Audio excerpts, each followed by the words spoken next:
In Cambodia, the small two-stroke engine taxis advertise tourist attractions to visit: the Killingfield shooting range, the Tamau Zoo, and the Silk Island Orphanage. A sign on the street with a huge arrow says "Orphanage, Tourists Welcome." Another sign announces a nightly charity show with traditional music and dances by the orphans, songs by the disabled. Admission is free, but a donation is expected. The Kibera slum, just outside Nairobi in Kenya, has become a hotspot for so-called slum tourists, and orphanages have proliferated correspondingly, as this has become a common destination for gap year students who want to volunteer.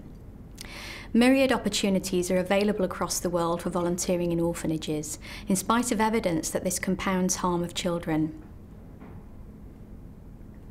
At the Austin Bible Institute, students can learn how to start an orphanage. The course gains them 3 credits. A young student of international relations I recently met in Haiti was doing her placement in and writing her dissertation on an orphanage for more than 500 children. Donating to orphanages is easy, and there are so many to choose from. Just pick a country or a region or a town in the developing world and put the name into Google. You are bound to find an orphanage that needs support. As yet, there is no clear evidence of the scale of finances and volunteering hours pouring from the developed world into orphanages in poor countries. But what is clear is that we have rapidly forgotten our own histories. At the same time as volunteers, NGOs, faith groups and committed individuals set out to establish orphanages in Kenya, Haiti, Cambodia, Thailand, India, how aware are they of the reasons such facilities no longer exist in their own countries? Are they following the press reports into the aftermath of scandals at home? In the UK, for example, the BBC television presenter Jimmy Savile was, after his death, investigated for a series of allegations of child sexual abuse. This included abuse that allegedly took place in children's homes.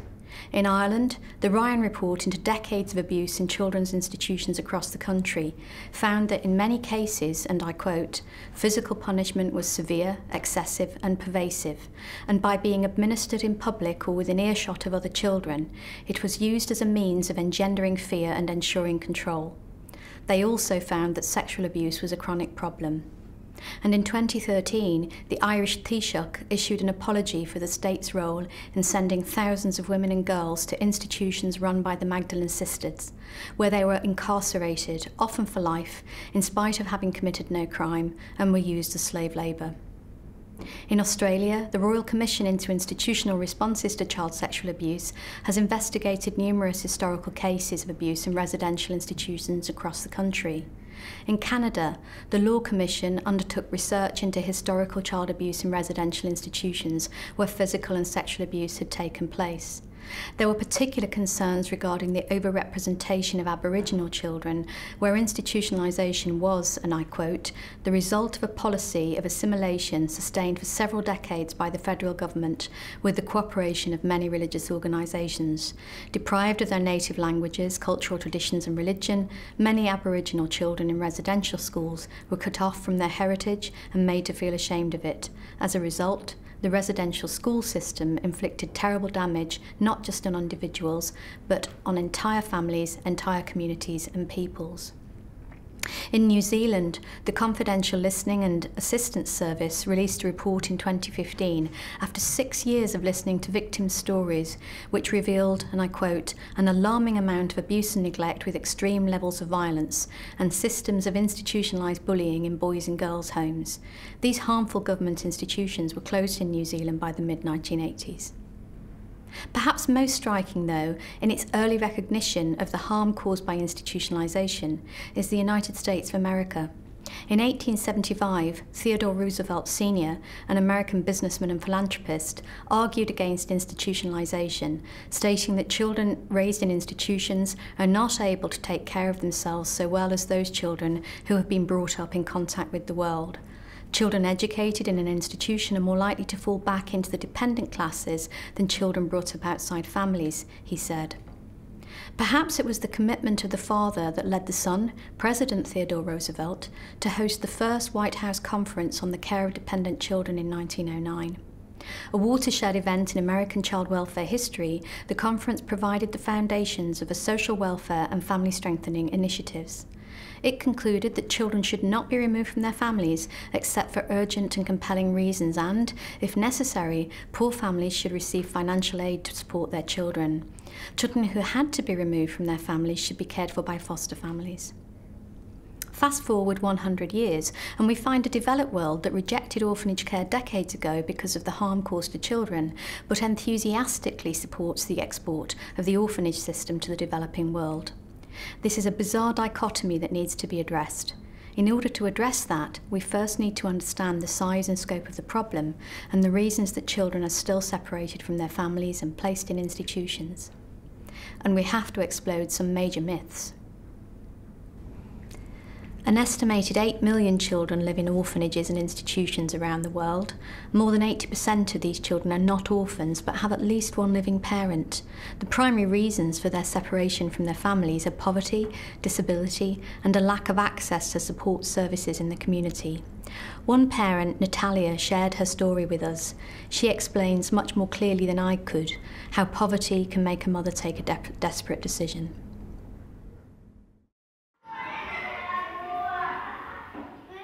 Aceeași îmbrăcăminte nu aveam pentru el, aceeași alimentație acasă. Din cauza asta l-am dat acolo. Regret foarte mult că l-am dat. N-am avut posibilitatea să-l țin acasă, am vrut foarte mult să fie lângă mine el. Mereu are durere în burtă și tot mă ruga, mămică, hai să trecem o zi, uite, ușor nu avem bani, mămică, cu ce să ne ducem. Tot timpul mă înțelege. Pentru ăsta mic tot nu. Dacă am ceva bani, mai dă bunica sau mama, eu pentru ăsta mic, lapte, medicamente, am fost foarte bolnav. Deci, unicușor absolut nimic nu pot lua în timpul de față. El a fost acasă, mi-a cerut să fac lapte cu oriz și însă unicușor noi nu avem lapte. Te-am luat la ăsta mic 1 litru de lapte. Pentru el eu n-am avut 1 litru de lapte să-i fac. Și el spune, mai bine, mămic, mă duc la școală, că acolo am și mânca. Și a plecat. 80 years of research has demonstrated the negative impact of institutionalisation on children's health, development and life chances. Children placed in institutions are deprived of one-to-one parental care and often lack the opportunity to develop a strong personal bond with a caregiver. Research in the 1950s and 1960s found that children in institutions struggled to form healthy emotional attachments to their carers. This was due to the number of carers working shifts in the institutions and the regimented daily programme that could not respond to the individual needs and demands of children. The lack of emotional and physical contact, together with a lack of regular stimulation and interaction, resulted in specific developmental delays and challenging behaviours in the children studied. This is of particular concern for babies who simply do not develop as they should without one-to-one interaction. My first experience of visiting an institution in Romania more than 20 years ago came as a shock to the system. Row upon row of silent newborns staring into space, rooms full of toddlers who were far too small for their chronological ages, rocking back and forth, flapping their hands, banging their heads against the bars of their cots. My instinctive response, like that of many others, was to ask what on earth is wrong with these children. But I was asking the wrong question. 80 years of research has demonstrated that such institutional conditions have a profound impact on early brain development and on young children raised in institutions who consistently show long-term physical, intellectual and socio-emotional delays in comparison with peers raised in birth families or foster families. The results of a groundbreaking randomised control trial comparing children who were institutionalised at an early age with their peers raised in birth or foster families demonstrated that children who were institutionalised showed significant delays in brain development among the children raised in institutions. By separating children from families and raising them in institutions, we're actually harming their brains. In addition, other studies have found lower IQs and levels of brain activity. An analysis of 4,000 children in 19 countries found that the average IQ of children raised in birth or foster families was 104. The average IQ of children raised in institutions was 84. That's a 20-point difference. Imagine the disadvantage in children's lives if we are taking away the intellect they were born with. Imagine what our societies are missing. How many great scientists or artists or world changers of many kinds are we losing because we deny them the basics they need to grow and develop their innate abilities? But also imagine how many children are diagnosed as having educational special needs and denied education because of the damage we inflict on them. The first 6 months of life appear to be the most crucial. Another research study showed that most babies removed from institutions and placed in families before the age of 6 months recovered completely from this impairment. Those who remained longer than 6 months recovered only partially and demonstrated continued developmental and emotional difficulties throughout their childhood and adolescence.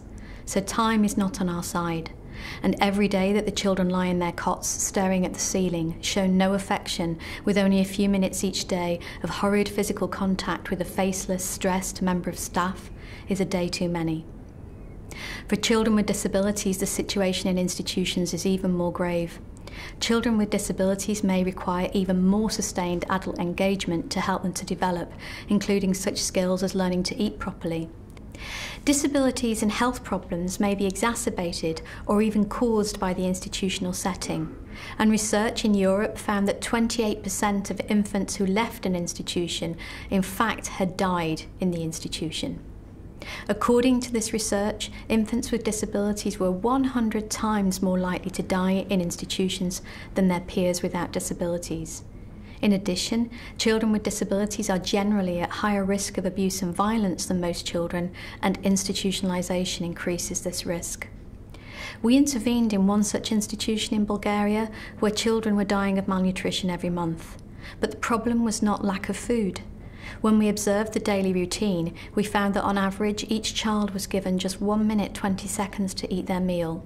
We changed the practice in the institution and saved the lives of many children who are all now out of the institution and living in the community. Some are back with their families, others are in foster families, and some live in small homes in the community. They are going to school, making friends, and becoming part of the life of their community. They have regained their basic rights to life, dignity, inclusion, and a chance to fulfill their potential. But the marks of the institution will always be with them. Perhaps even more disturbing is the strong link between trafficking and institutionalisation of children, which manifests itself in two ways. Firstly, institutionalised children at high risk of becoming victims of trafficking. Separated from their families and raised without affection, they are vulnerable to the first person who offers them any love or attention.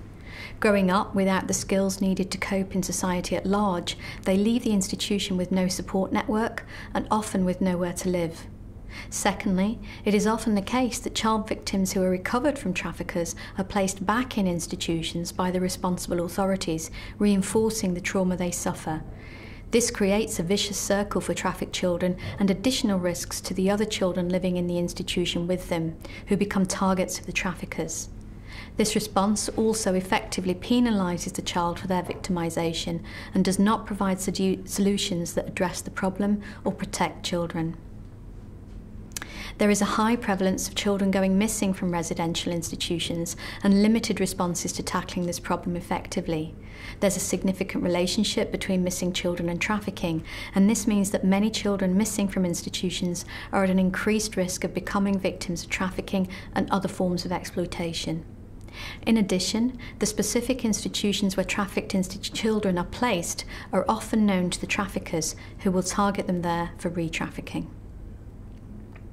United Nations research in Moldova found that girls who grew up in institutions were 10 times more likely to be a victim of trafficking for the purposes of sexual exploitation than their peers raised in families. Often, trafficked children are placed in detention centres together with adults, with extremely poor conditions and where the risk of abuse and harm is considerably higher than in traditional institutional care. The nexus of children fleeing conflict or disaster, systems of progressing migrants and asylum seekers, and trafficking in children needs further exploration. there is a need for specific responses that are led by child protection experts and that focus on family-based solutions for child victims, rather than being solely a matter for the judiciary. Given the vast number of children in institutions globally, and the fact that more than 80% of these children are not orphans but have at least one living parent, and given what we know from research about the harm caused by institutions, why do orphanages still proliferate? There is emerging evidence that the numbers of children in institutions in some parts of the world are increasing, and there appear to be a number of reasons for this. Firstly, the harm caused by institutions is not yet fully understood in many countries. Too many governments, donors and individuals still believe that orphanages are the answer. There is also a lack of alternative responses, such as family support services, inclusive schools and foster care, available in countries that have not yet developed or reformed their child protection systems. The approach to the issue on the part of the international community is not as coherent as it should be. Some international donors are still financing the building or renovation of institutions rather than the development of community-based alternatives that support children to live in families. There is insufficient available knowledge and expertise on how to make the transition from institutional to community-based support services. The process of reforming a system is complex and, unless managed skillfully, can result in harm to children. Most importantly is the considerable resistance to replacing institutions with community-based services. Major change is always difficult, and the fear of change results in resistance. However, in many cases, the adults involved in institutionalisation have a vested interest in the status quo. From staff members who are concerned about losing their jobs, through to building contractors who gain from major international programmes renovating and building institutions. There are many people whose economic interests come before the best interests of children. In fact, money and resources act as a pull factor, drawing children into institutions. And the proliferation of orphanages and the resistance to closing them in many countries results primarily from a range of economic drivers that ultimately result in the commodification of children. In 23 years of practice in the field, transforming children's services, I've come across a spectrum of funding models of institutions, all of which put the economic interests of adults ahead of the best interests of the child. In some cases, orphanages were established with the best of intentions, but they continue to exist for economic reasons, even when government policies and practices have moved towards community-based services. In other cases, the orphanage is established as a lucrative venture, and those making money out of children will also resist reform. No one wants to lose their livelihood, and I have some case examples of the spectrum of funding models for orphanages. The first is what I call the local economy model. Across Central and Eastern Europe, orphanages and institutions were established during the communist period and proliferated dramatically due to government policies that removed children from families for a wide variety of reasons. If a child had a disability, parents who were political undesirables, or simply if parents divorced. This was the result of an ideology that believed the state could replace the family and that children could be raised by everyone, and that viewed the family as reactionary. In particular, they saw it as holding back equality for women. Communist dictatorships fell in many countries in the revolutions of 1989 to 1990, but the transition from a planned economy to the free market resulted in economic collapse in many of the Central and Eastern European countries. And as a result, in many rural communities, the local orphanage or children's home became the last secure employer. In one region of Moldova, for example, the authorities had planned a reform programme as part of a national strategy and were replacing all their large institutions with community services. One institution was in a remote village more than an hour's drive from the nearest town. The roads to the village were almost impassable during the winter months, and conditions in the institution were extremely poor. The numbers of children in the institution had reduced significantly over the years, and fewer than 60 remained when the plans for closure were introduced. None of the children were from this village, and many had parents living a considerable distance away. But the director and the personnel of the institution resisted the closure vociferously.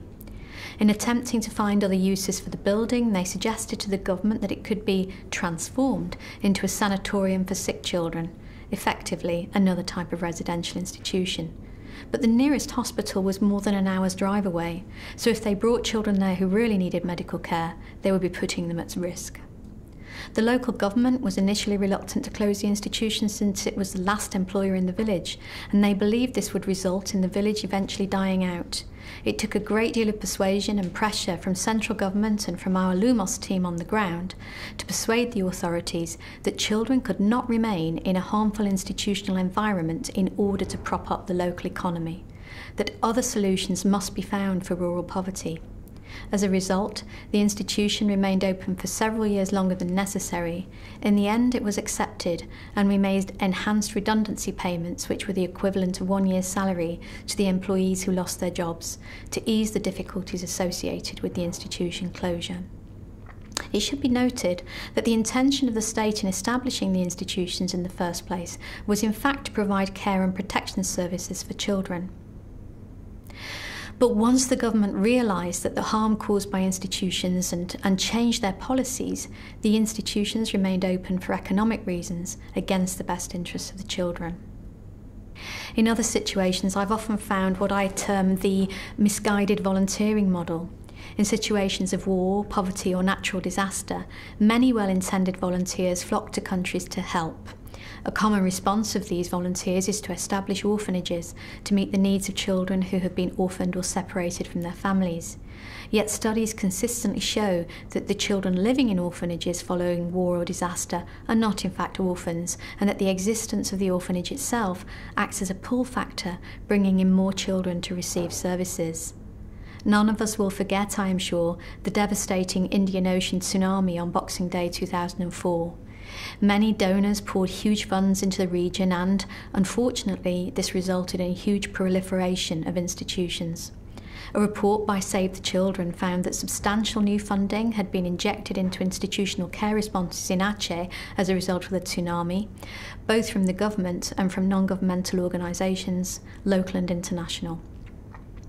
A rapid assessment of children's homes in Aceh found that 97.5% of the children placed in the institutions following the tsunami had been placed by their families so they could receive an education. If funding had been directed towards helping families in communities by providing education in the community rather than in institutions, the majority of these children could have remained with their families. Moreover, once the initial injection of international funding begins to dissipate and moves on to the next disaster or war zone, those running orphanages struggle for funding. Often the conditions of care deteriorate and the risk of harm to children increases. Again, the intent of this model is to aid children and to protect them, but the results are to further separate children from their families and raise them in precarious conditions. More disturbing, though, is what I term the entrepreneurial business model. In many developing countries, orphanages and institutions are run privately by individuals and organisations with little regulation on the part of the authorities. And increasing evidence is emerging that many of these institutions are not established with the best interests of children at heart, but rather because individuals have recognised that orphanages are a lucrative business. Throughout Haiti, Cambodia, Kenya, and many other countries, children are actively recruited for orphanages in order to attract volunteers who bring their own funding and donations, often from well-intended, faith-based organisations. In these cases, children are unnecessarily separated from their families, often subjected to harsh treatment and are exposed to serious risk of harm, as a stream of unregulated volunteers come to stay in the orphanage building, with no background checks in place and no child protection training for orphanage staff. In one country, for example, many of the institutions are not registered with the authorities and are run as profit-making enterprises. One institution pays so-called child finders who go into the poorest areas of town to recruit babies for their institutions. Parents are promised that their children will receive free health care and food, shelter and education, and the child finder is paid up to $100 for each child they recruit. The institution then deliberately malnourishes the infants in order to be able to take photographs of emaciated orphans to attract foreign donations. The institution receives approximately $6,000 per child annually from foreign donors. No efforts are made by the institution to attempt to reunite children with their families. And in a similar case, in another institution, the child finder was actually the founder of the institution. She deliberately malnourished babies with disabilities, and this resulted in multiple deaths. The babies were buried in the grounds of the institution. Clearly, where the intentions of those running the institution are not good, the risk of vulnerability of children increases significantly. For those running orphanage as a private business, plans to reform children's services represent a threat to their livelihood. They are likely to resist vociferously a change in government policy and practice. Even worse than that, though, is what I term the organised crime model. Whilst the business model I've just outlined sets out to exploit the children for money, it does not necessarily intend to harm the children in the process, although that may be a consequence. However, case evidence exists of institutions being established specifically for the purpose of trafficking in children, to exploit their labour, to sexually abuse them, or in some cases for their body parts. For example, in one developing country, an orphanage was established by a local man who called himself a pastor. He was not officially ordained, but using the title of pastor persuaded local people to trust him with their children. He recruited many children for his orphanage where the conditions were extremely poor. The children had no access to clean drinking water, insufficient food, and were not receiving medical attention or attending school. The orphanage was receiving donations from a number of foreign churches, but the pastor and another member of staff were sexually abusing girls in the institution. In another country, an orphanage was specifically established by a group of child sex abusers purposefully to access children in order to abuse them. In both cases, with great difficulty, the orphanages were closed down by the authorities. But one of the greatest challenges was that they had nowhere to place the children except for another institution. In countries where birth registration is not universal and where institutions are not all regulated, putting a child in an orphanage is an easy way to make them disappear. The parents do not know where their children have gone, and there is no official register of their having entered the institution. Clearly, there is a great difference between the intent of organised criminals who establish or access institutions in order to purchase and sell children, and state authorities and well-intended volunteers who establish services to look after children. And the increasing ill intent of those establishing and running institutions significantly increases the vulnerability and risk to children. But once the children are removed from families and placed in institutions, they are beholden to decisions made about their care that have little to do with their best interests and much more to do with the dollar value they represent. This commodification of children is a significant driver behind the increasing numbers of children flowing into institutions in some areas of the world. And to tackle this effectively, along with other barriers to reform, requires concerted efforts at a range of levels. How can we change this? Well, first of all, we need to build the evidence base. Knowledge is power, and more research is needed into the impact of institutionalisation on children's health, development and future life chances. In particular, research is required in developing countries, as most evidence to date tends to come from Europe, North America, Australia or New Zealand. We need to build a global political will. Advocacy and awareness-raising strategies are required at global and regional levels. The United Nations, the European Union, African Union, Organisation of American States, ASEAN, the Arab League and other regional bodies should all adopt policies to prioritise reforming children's services and the development of family-focused, community-based services. The Sustainable Development Goals are a huge opportunity to improve child health, education and protection systems, yet children outside families are not mentioned anywhere in the text. Moreover, the processes for collecting data to measure progress are all based on household surveys. By definition, children outside households will not be counted. We need to redirect funds and use our global aid money better. Concerted research and advocacy efforts are needed to convince a range of donors that rather than funding institutions, their resources could be more effectively spent on community-based services that support children to live in families. We also need joined-up international and national law enforcement. Corruption in institutions in many countries is endemic. In many developing countries, children are admitted to institutions without any formal decision by competent authorities. Many institutions are unregistered and unregulated. The risks to children in such systems are varied and serious. This should be a priority for national law enforcement agencies. It should be a criminal offence to establish an institution without authorisation. In many countries, research into institutions has found systematic abuse and neglect. All countries that rely heavily on institutions to look after children should investigate whether they are providing an adequate environment for the child and whether abusive methods of behaviour control are used.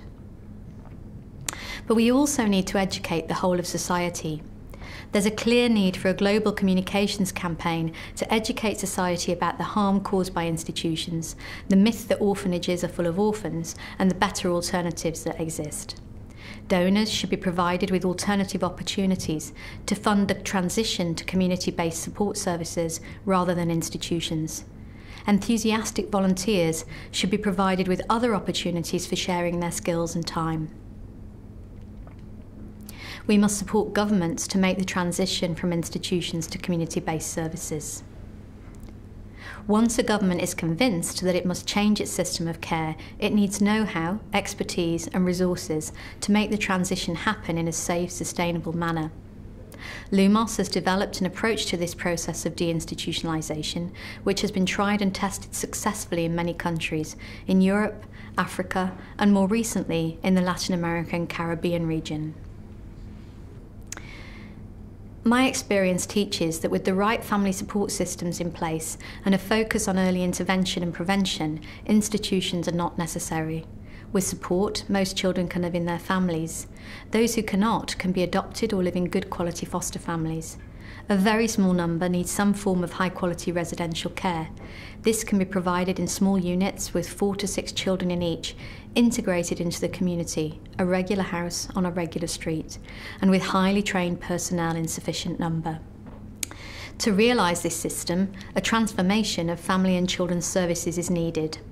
This process of change involves developing a full range of community-based health, education and social services that prevent children from entering institutions, supporting families to care for children.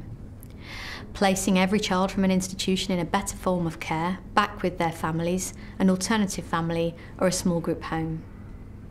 Training professionals from institutions to work in community services and ring-fencing resources in institutions, staff, budget, material resources, and transferring them to community-based services. In order to achieve this, an approach has been developed which involves 10 key elements. It should be noted that these are not steps, since the process of deinstitutionalisation is not linear. Some of the elements run for the entire course of the programme of reform.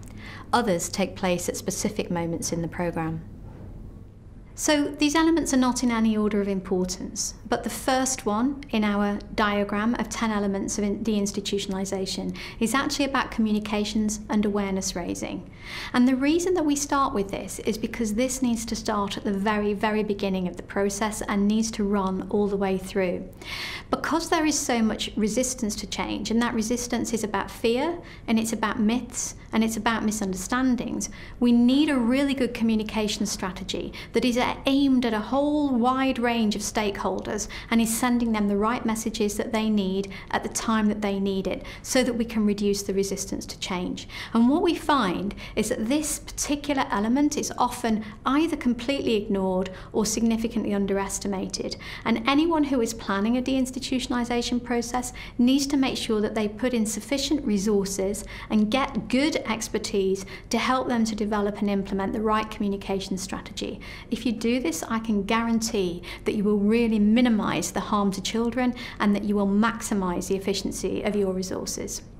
The second element in our deinstitutionalisation process is equally important, and that is putting in place the right structures to manage the process of reform. Because one of the things that can be forgotten is that shifting from a system that relies on institutions to a system of community-based services is actually a major exercise in change management. And Very often, from my experience, the resources and the skill set and the tools and the people needed to make this happen properly are considerably underestimated by those planning the reform. So it's really important to put in place the right structures to manage reform at every level. So that's the people at the policy level who are having to make changes in legislation and regulation, and it's the people at the ground level who are working with the individual children and families. But across the entire structure, we need to make sure there is really good project management. Element number 3 is carrying out a strategic review of the system at national level. It's almost impossible for anyone to think about planning a reform process unless we know and understand the scope and the scale and the nature of the problem itself. Now, often estimates of children in institutions are either wildly over-exaggerated or, more frequently, considerably underestimated. And unless we know how many children we're dealing with, why they're in institutions, what are the barriers to them going back to families, we will not know what resources we're going to need, and we're not going to be able to put the right plans in place. So our strategic review looks at legislation, regulation, practice, numbers of children in care, reasons for children in care, as well as looking more broadly at health, education and social service systems to see what needs to change at a national level in order to make change happen on the ground. Our fourth element is to carry out a strategic review in much more depth, either at a regional or a local level. And we do this for two different reasons. The first is that it's usually the case that the best way to start a deinstitutionalisation process is to pilot it in one or more regions or counties, rather than thinking that we can make massive change happen across the whole country all at one time. And so we need more information about what's happening at that county level in order to be able to plan. But even if we're planning for the entire country, looking in depth at one or two counties or regions will give us enough information to help us to know exactly how we plan the change. Now, this looks in more detail at each of the institutions in that region. It looks at how many children come in, how many leave, how long they stay, why they are coming into institutions, where they go when they leave, what the reasons are for their institutionalisation in the first place. And this helps us to be able to plan exactly the services that we're going to need to help all of those children move out of institutions, as well as to prevent other children from entering. At the same time, we take an in-depth look at the social services system, if there is any system of that kind, at the community level, because quite often we find that there's a real underinvestment in social workers, and they don't have the tools and skills that they need to be able to support families and to prevent children from entering institutions. So the data from the strategic review is the information that we need to be able to plan the services that will be necessary to replace institutions. Element 5 is the process of designing the services needed to replace institutions, and this is based on the information that we have gathered through our strategic review at elements 3 and 4. And what we do is we work with local authorities, with institution providers, with various different government departments, with NGOs, and we come together using the data to make a plan which not only says, well, we need some foster care and family support, but says exactly how much foster care and family support services of what type, and how many small group homes we might need, and how much inclusive education we would need in order to be able to end institutionalisation in our region. And that design of services provides us with all the information that we need to be able to convince the authorities, both state, national level and at the local level, that this change is possible. Because what we do is we take the information about the services that we need to replace institutions and we cost it out, and we show how much it would cost to run those institutions for the future, and we compare that with the amount that the government is currently spending on running the institutions. Our experience across the whole range of countries has been that it is always cheaper to run the community-based services than it is to run the institutions. And once we're able to show government that this is affordable, then this becomes the catalyst to actually getting deinstitutionalisation started.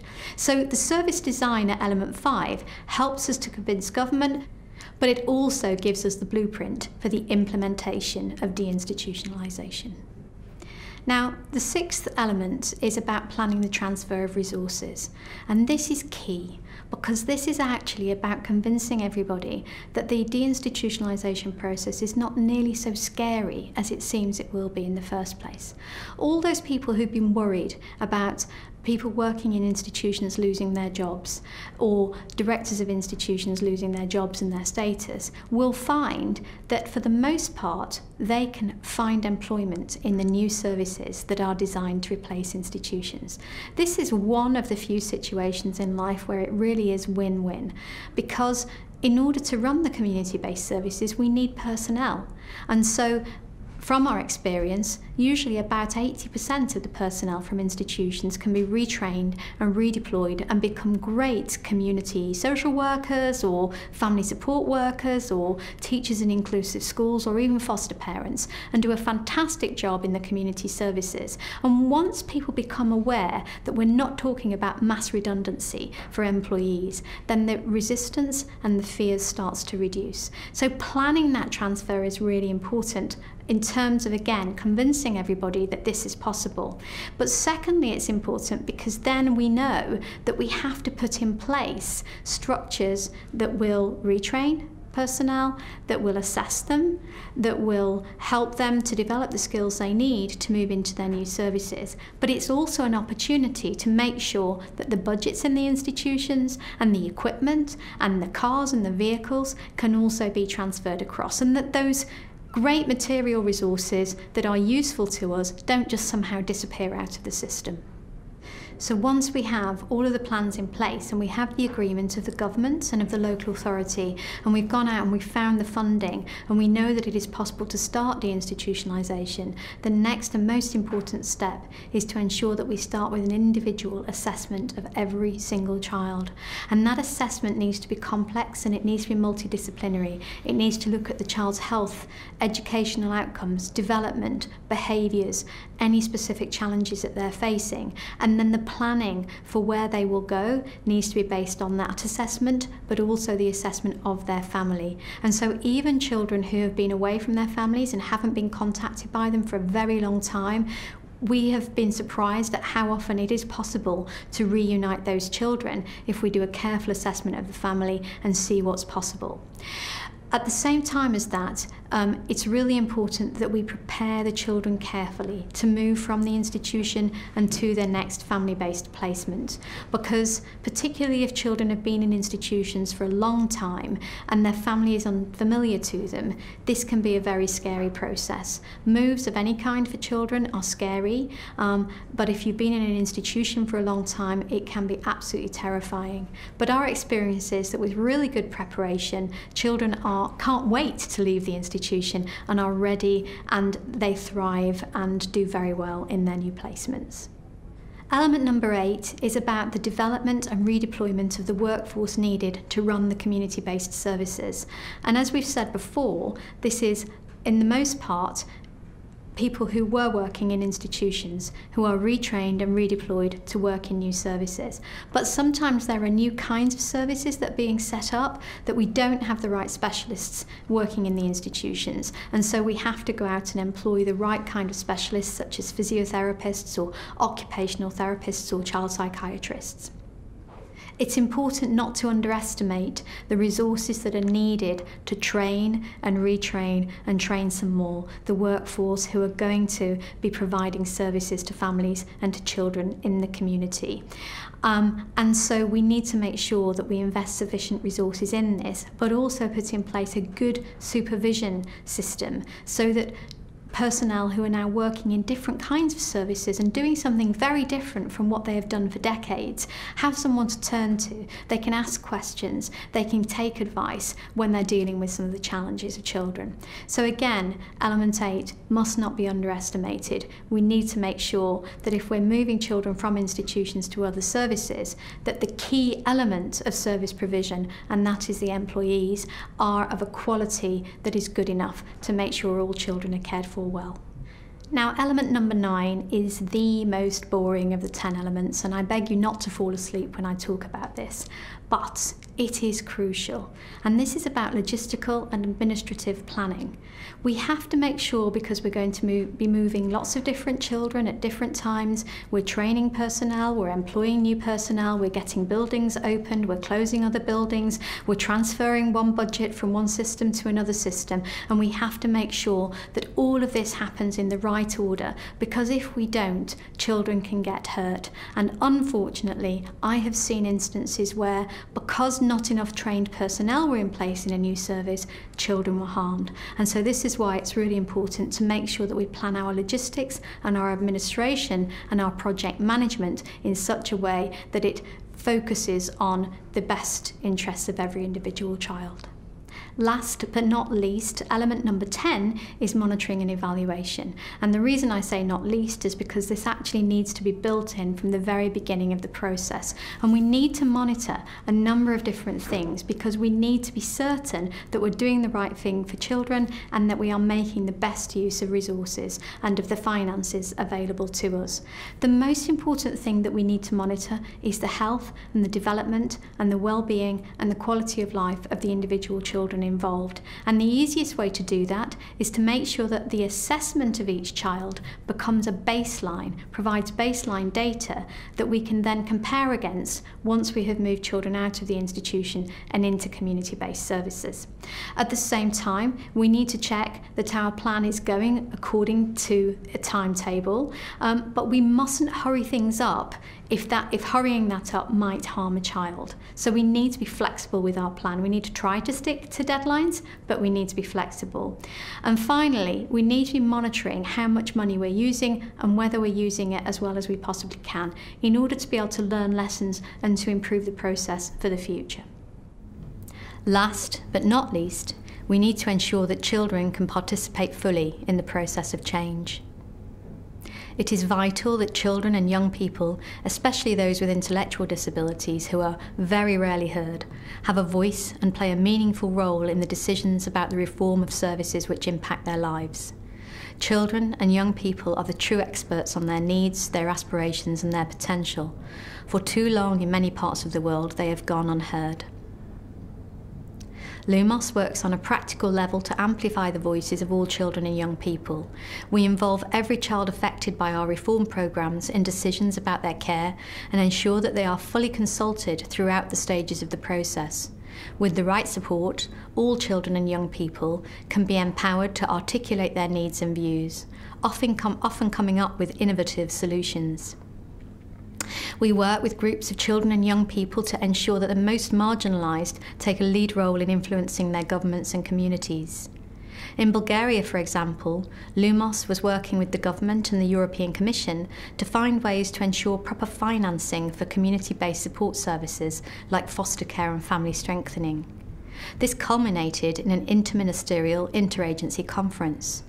The group of young people, some of whom had been raised in institutions, all of whom had intellectual disabilities, worked together to make their recommendations to the government about how they could use their resources better. They made the short film and presented it at the conference.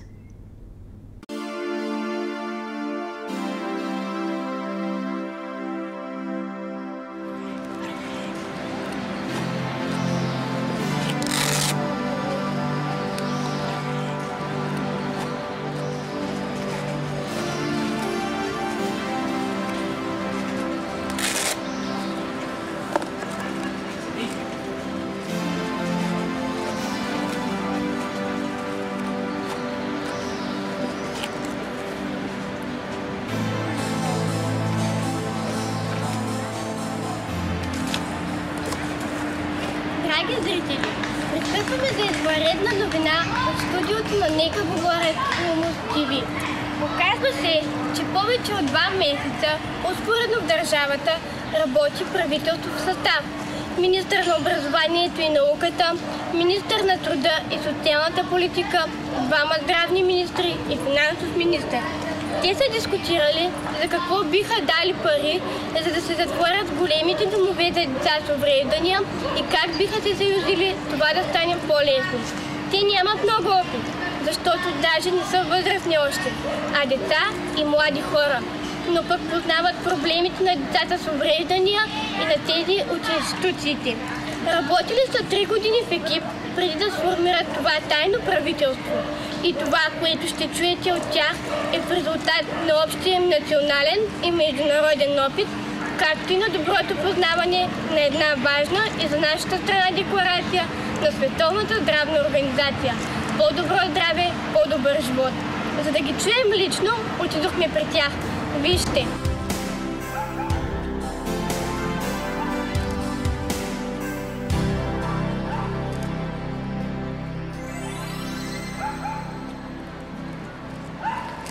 Ако съм истински министър, ще давам пари на майките и бащите да гледат децата си, а да не ги оставят. Независимо дали са с увреждания или не. Давам пари да има добре обучен персонал в къщичките и в защитените жилища. Давам пари да има добре обучени трудотерапевти, които да научат младите хора с увреждания на занаят. Ще подкрепям хората, които желаят да бъдат приемни родители.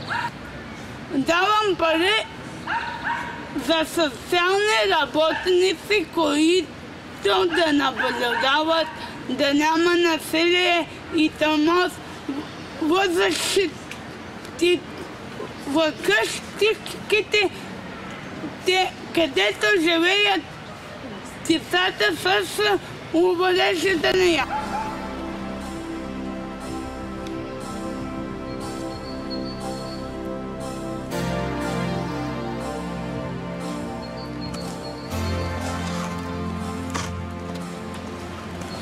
Аз като министър на образованието отговарям за всички деца. Бих дал повечето финансови средства, за да могат децата с увреждания, които са били в домовете, се включват. Бих дал да има инвалидни рампи и специални туалетни, за да могат децата в инвалидни колички да отиват до класните стаи. В буфети и лавките да има прясна и здравословна храна, за да няма пристрела. За целта си искам контрол от Министерството на здравеопазването. Ще трябват пари и учителите и родителите да се работят за доброто на децата с увреждания.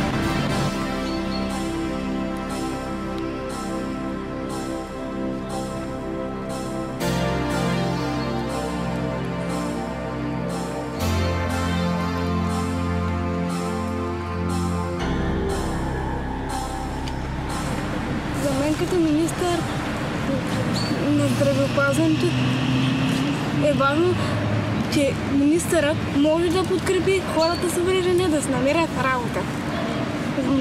За да няма деца от домовете, трябва да се подкрепят семействата, които имат дете с затруднение. Специалистите да обясняват подробно какъв всъщност е проблема и на каква терапия може да се проведе детето да води нормален начин на живот. Ще създам повече условия за зъболекарските кабинети, защото за деца с увреждания, защото не всяко дете може да се лекува в нормална зъболекарска обстановка. А за децата от домовете сигурно е по-стресиращо. За мен, като министър на здравеопазването, най-важно е да опазя здравето на всички граждани. Най-вече здравната закрила на децата и младите хора. Ще работим заедно с министърът на социалната политика, децата и младите хора, които вече не са в дом, да имат близост до новия си живот, най-важните услуги. Училище, добра здравна закрила, рехабилитатор, психолог, дори и възможности за работа, които да се предлагат на младите хора от защитените жилища. От задължението на финансовия министър най-важно за мен е да събера всички данъци в държавата. Така ще мога да давам на всички министерства достатъчно пари. Бих дал пари на министъра на образованието за назначаване на ресурсни учители да помагат на всички деца с затруднения и на министъра на труда и социалната политика за назначаване на асистенти на децата с увреждания. Бих отпуснал пари на министъра на труда и социалната политика, за да се плаща на майките, които са останали без работа, за да се гледат децата, които имат ежедневна нужда от тях. Така няма да има изоставени деца в домовете. Ще следя парите, които отпуска на министерството. Ако ви искат пари на бюджета, който имат, трябва всеки месец лично министрите да ни докладват и показват документи за какво са изхарчили парите. В противен случай ние им признавам разходите. Във всеки областен град ще разкрие приемен кабинет на министра на финансите, където да ходят семейството да си кажат мнението и да дават поръки. Ще назнача специално един заместник министър да отговаря по тези въпроси. Ще се стремя лично да присъствам на сбирките на детския парламент и да чуя какви идеи имат децата от по-важните за тях въпроси. Ще каня техни представители за един ден да се размениме местата. Аз ученик, той министър.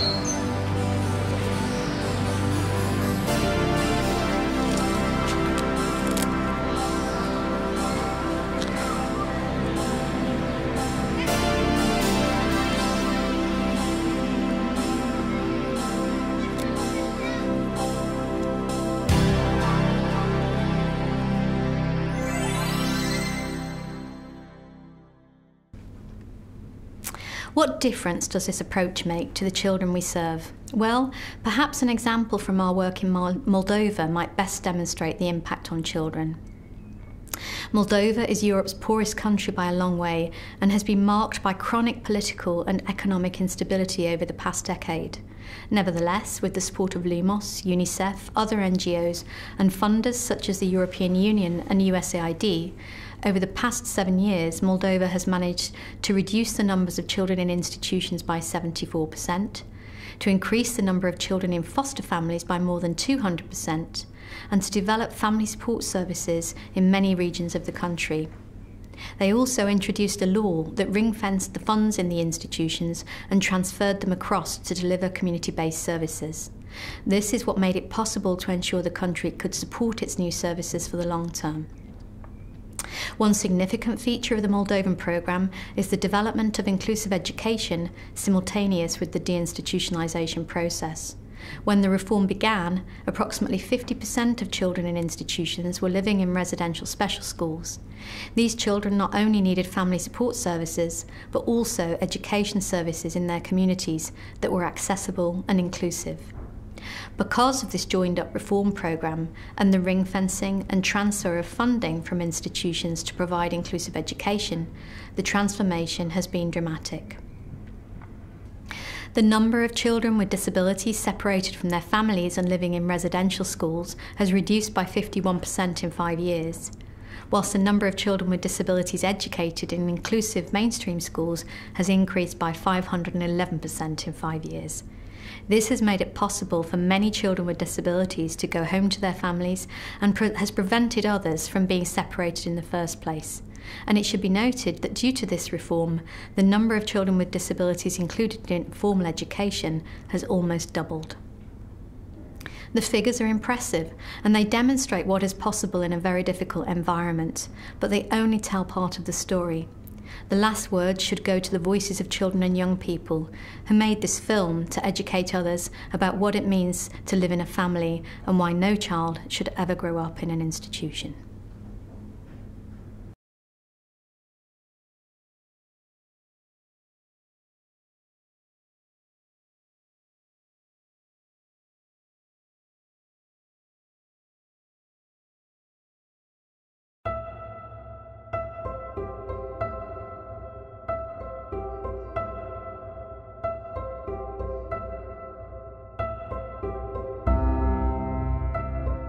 Mă numesc Victor. Elena? Mindanu. Silvia. Bogdane. Dumitrița. Ion. Că este La internat am stat 8 ani. 6 ani. 4 ani. 5 ani. 8 ani. 5 ani. Acasă. Cu mama, cu tata, cu tetena. Casa comunitară. Cu mama acasă. Asistență parental profesionist. A fost greu. Nu prea. Vrem să mă duc că toată vine acasă. Mama n-avea posibilitate să mai...